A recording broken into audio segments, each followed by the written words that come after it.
Subscribe and leave a comment saying I subscribed. It was just after midnight when Sarah woke up. The air in the room felt heavy, unnaturally still, as if the very atmosphere was holding its breath. She glanced at the clock. 3:17 a.m. She turned to her husband, Tom, who was still sleeping soundly beside her, his rhythmic breathing the only sound cutting through the silence. Something felt off, a gnawing sense of wrongness she couldn't place. Then she noticed it. Sitting at the edge of the bed, facing away from them, was a figure. Her breath caught in her throat, and her heart began to pound. At first, her groggy mind tried to make sense of it. Maybe it was a trick of the shadows, or perhaps Tom had left a coat draped over the chair, and it had fallen onto the bed. But no, this was no illusion. The figure was hunched, unnaturally thin, with its spine jutting out grotesquely beneath its pale, almost translucent skin. Its long, bony fingers twitched as they rested on the mattress, and Sarah could see the razor-sharp claws extending from them, glinting faintly in the pale moonlight that filtered through the curtains. The air seemed to grow colder. She tried to scream, to move, to shake Tom awake, but her body was frozen in place. She could only watch in silent horror as the figure slowly turned its head toward them. Its eyes were hollow, dark pits, lifeless and void of emotion, yet somehow filled with a sinister hunger. The creature's face was gaunt, the skin stretched taut over its skull, as if it had never known life, never known warmth. Its mouth hung open, revealing jagged, uneven teeth. The thing stared directly into Sarah's eyes, as though it could see something hidden deep within her, something she had never known existed. Tom stirred beside her, but he didn't wake.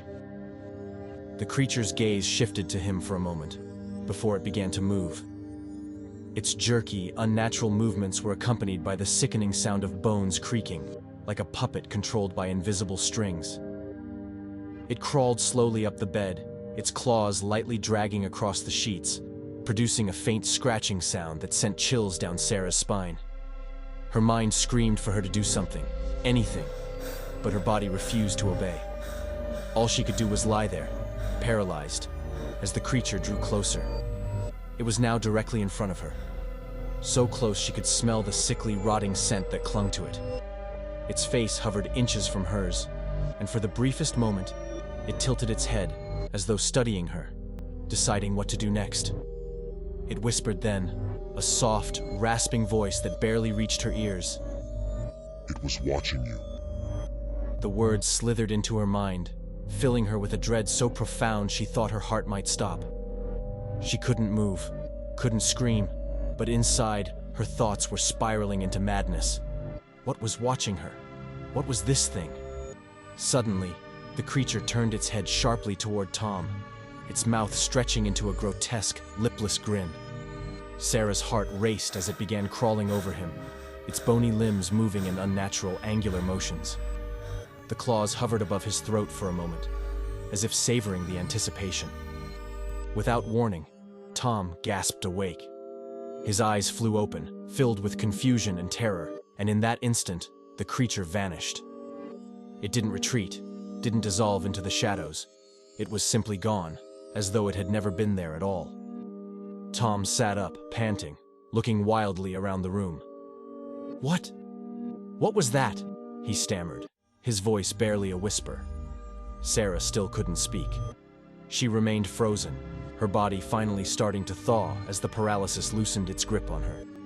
She wanted to believe it had been a nightmare, but the lingering cold in the air and the faint scratches on the bedspread told her otherwise.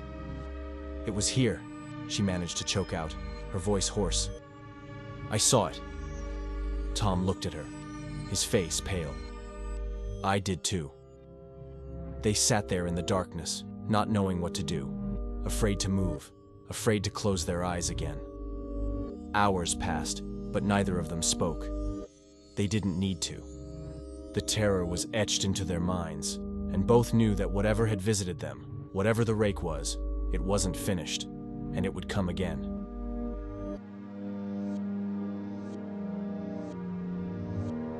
There's an eerie chill that lingers in Key West, Florida, especially around the old East Martello Museum.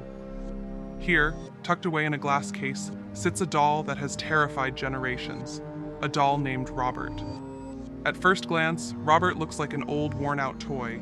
He's stuffed with straw, dressed in a sailor suit that's far too big for him, and his once bright eyes have faded into soulless, darkened pits. But it's not his appearance that sends a shiver down the spine. It's his story.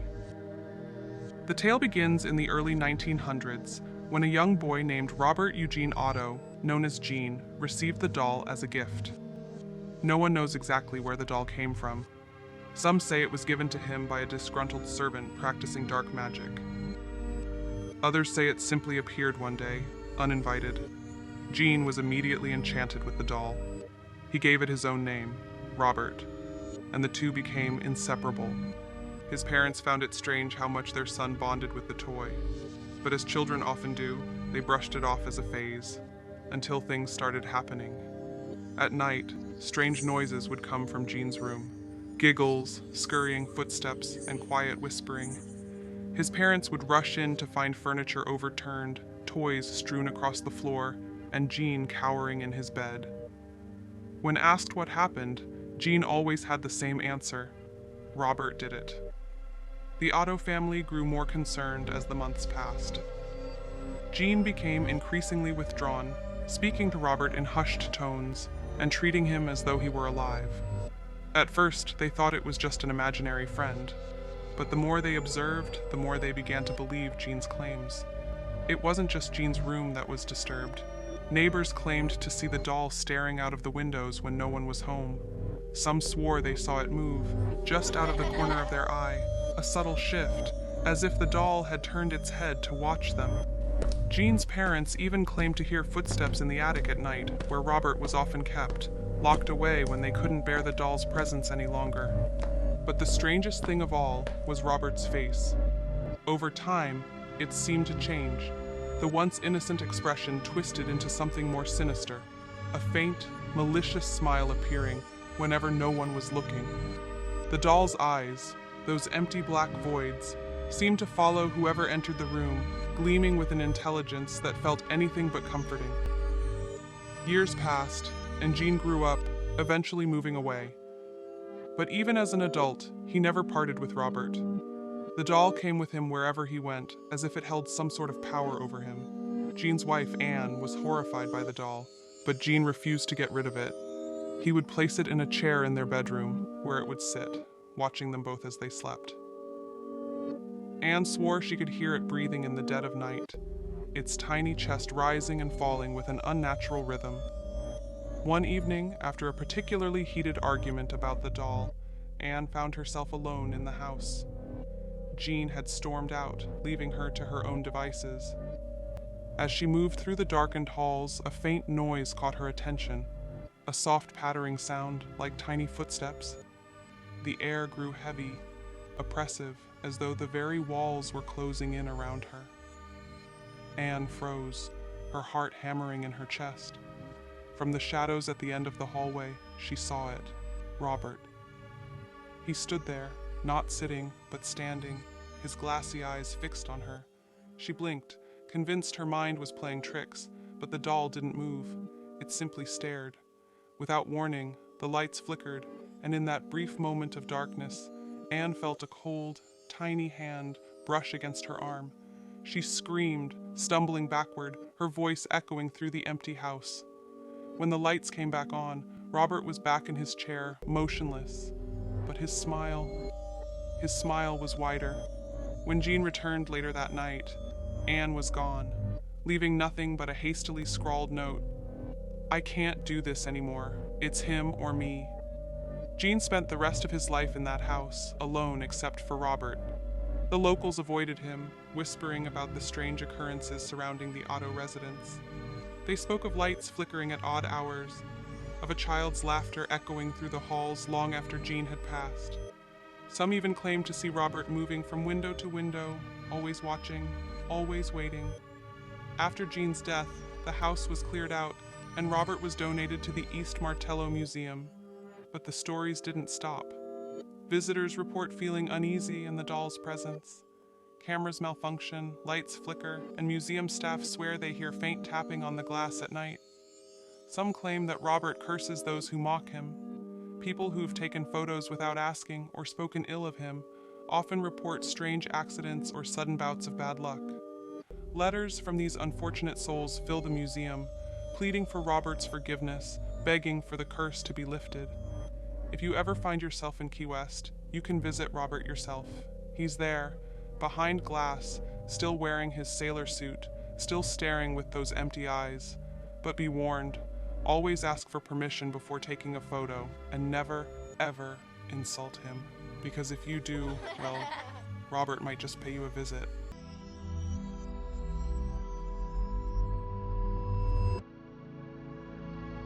It was 2 a.m., the kind of late-night hour when the world feels suffocated under a blanket of silence. No wind, no movement, just the oppressive quiet, like the air was holding its breath. I was lying in bed, staring at the ceiling, trying to sleep, but something kept tugging at my consciousness, a feeling of being watched. I lived alone in a quiet suburb. It wasn't a creepy place. In fact, it was the definition of ordinary. But that night, something felt off.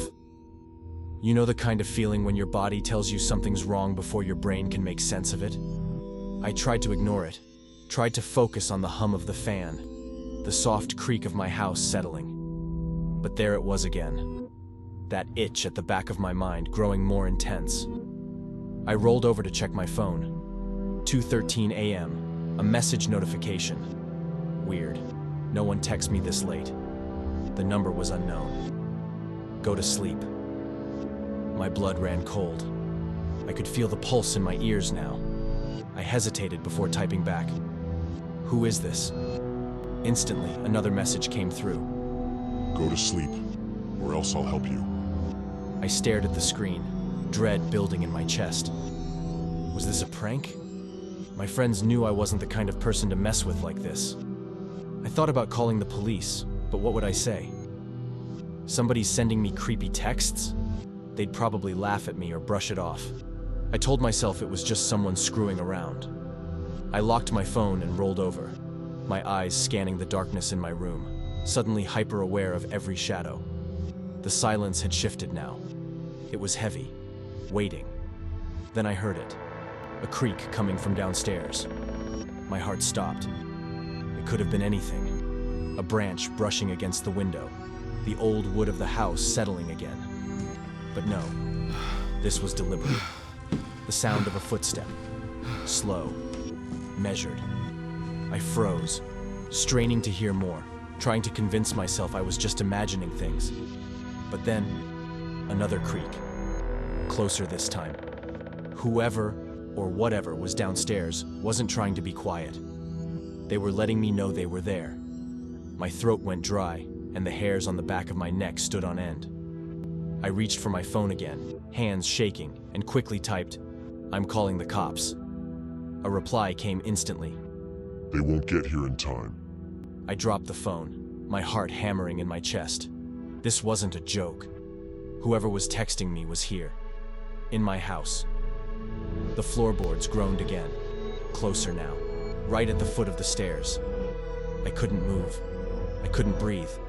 My body was paralyzed with fear. I tried to focus, to think of what to do, but my brain was screaming with panic. Then I heard the faintest whisper. Go to sleep. It was low, drawn out, almost mocking. The voice was wrong, unnatural, like it didn't belong to a person at all. It came from just outside my bedroom door. I scrambled out of bed, throwing myself into the closet and shutting the door as quietly as I could, trying not to make a sound. I pressed myself against the back wall, my heart slamming against my ribcage. Footsteps, slow, deliberate, coming closer. My bedroom door creaked open. I could see through the tiny slits in the closet door. A figure was standing there, just a shadow at first. But then, as my eyes adjusted to the darkness, I saw him. His skin was pale, almost glowing in the faint light from the window. His face, it was wrong. His lips were twisted into a grotesque smile, wide and unnatural, as though his mouth had been sliced open at the corners. His eyes were wide, too wide, and glistened with something I could only describe as madness. It was him, the thing from the stories, Jeff the killer. The name echoed in my mind as I stared in horror. He moved slowly around the room, his head tilting at odd angles, like he was listening for me. His breath was heavy, raspy. He stopped at the bed and dragged his fingers along the sheets, like he was savoring the moment. Go to sleep. He whispered again, this time with a sickening glee. I didn't move. I didn't breathe. I just watched, praying he wouldn't find me. But then, like he sensed my presence, he stopped. His head snapped toward the closet, and I swear, he smiled wider. He knew I was there. He knew. The door flung open, and for a brief moment, we locked eyes. His face was inches from mine, and that twisted smile. It was alive with malice. I tried to scream, but he lunged at me, his hand clamping over my mouth, muffling any sound.